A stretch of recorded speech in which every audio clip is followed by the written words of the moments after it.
Dans cette vidéo, on va calculer la valeur d'une intégrale par une méthode aléatoire qui ressemble un peu à la méthode de Monte-Carlo, mais qui est un peu différente dans son principe. Alors, l'inconvénient de la méthode de Monte-Carlo, c'est qu'il faut trouver un rectangle qui encadre l'aire sous la courbe, entre A et B.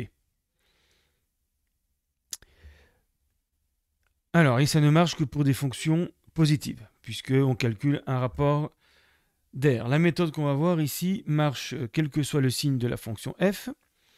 Alors, on va utiliser la valeur moyenne, mu, de la fonction f. Donc ici, on a la courbe de la fonction f sur l'intervalle AB. Et donc, on sait que la moyenne est reliée à l'intégrale par la formule mu fois b moins a égale intégrale de a à b f de x dx. Voilà. Graphiquement, pour une fonction positive, toujours, ça veut dire que l'aire du rectangle ici en bleu, entre A et B, est égale à l'aire sous la courbe de f entre A et B. C'est comme ça qu'on définit la valeur moyenne. Mais il se trouve que la valeur moyenne, si on l'appelle comme ça, c'est parce que c'est la limite de valeur moyenne, de n valeurs moyennes des images f de xi quand grand N tend vers plus l'infini.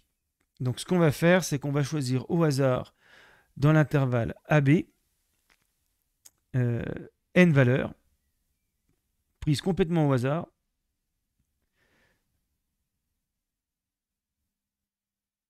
Donc là, j'en ai pris 6. Pour chacune d'elles, donc là, on a x1, x2, x3, x4, x5, x6 par exemple. On va calculer les 6 images f de x2, donc là j'ai f de x2, etc.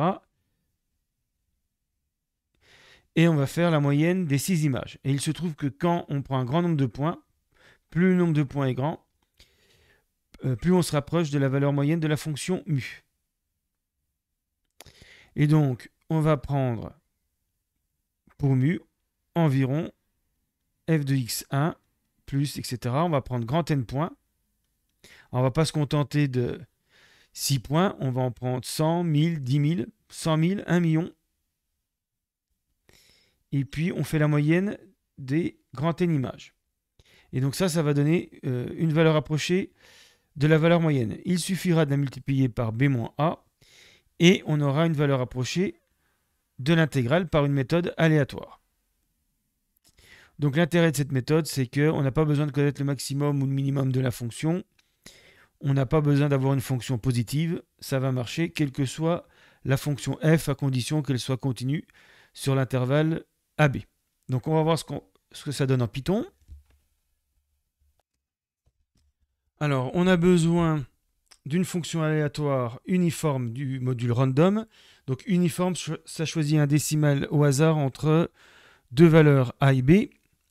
Et puis, on va tester avec une fonction construite à partir de la fonction racine carrée. Donc, on a besoin de la fonction sqrt du module math. Donc, voilà les deux fonctions dont on a besoin. Ensuite, on va définir deux fonctions pour tester le programme. Donc la fonction f de x égale x carré et la fonction g de x égale racine de 4 moins x carré. Donc voilà les deux fonctions.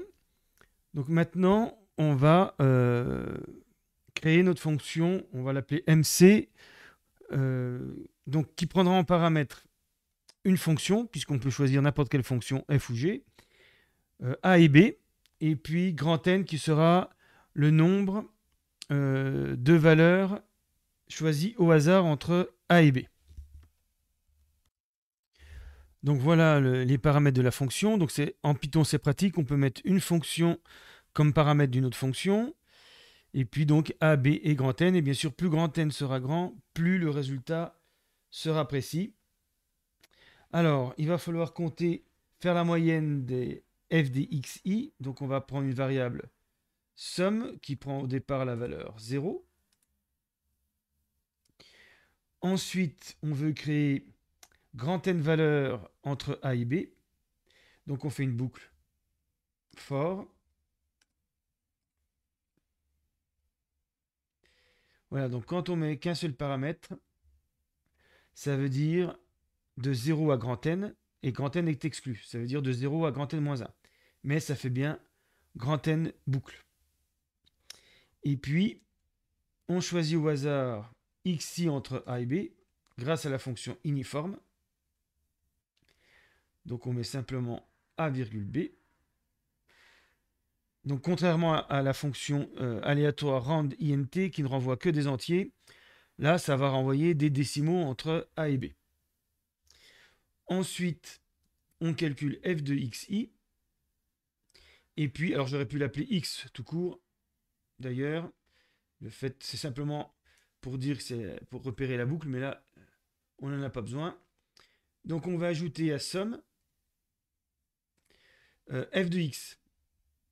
Alors il y a un raccourci, plutôt que de faire somme égale somme plus f de x, on va faire somme plus égale, ça revient au même, f de x. Alors je vais mettre fonction de x, puisque tout va dépendre si vous avez rentré la fonction f ou g à la place de fonction. Donc ça va marcher, en mettant fonction, ça va marcher soit pour f, soit pour g.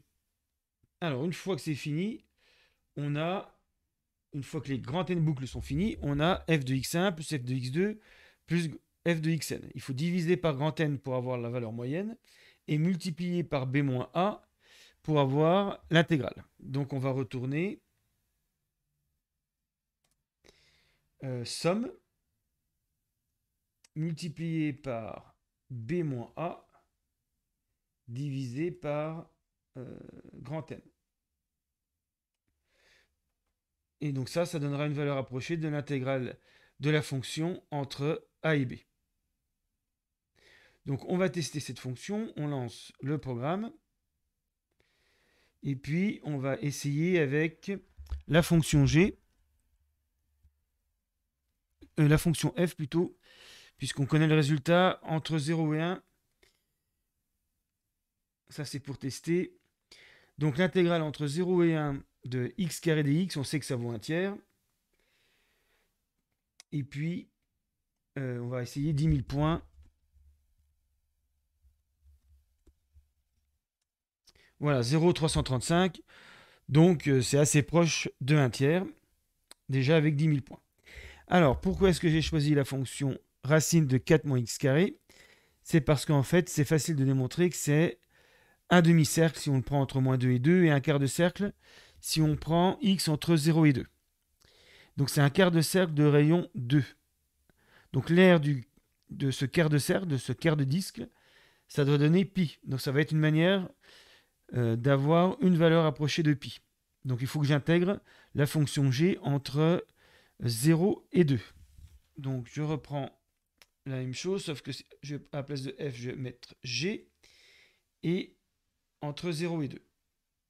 Alors 10 000 points, ça a l'air de faire beaucoup, mais normalement, voilà, on trouve 3,13.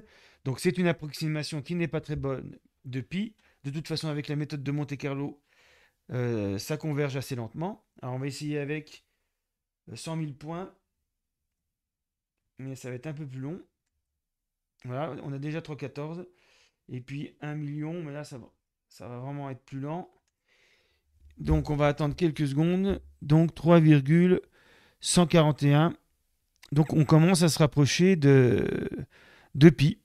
Mais bien sûr, ce n'est pas la plus efficace des méthodes pour avoir une valeur approchée de pi.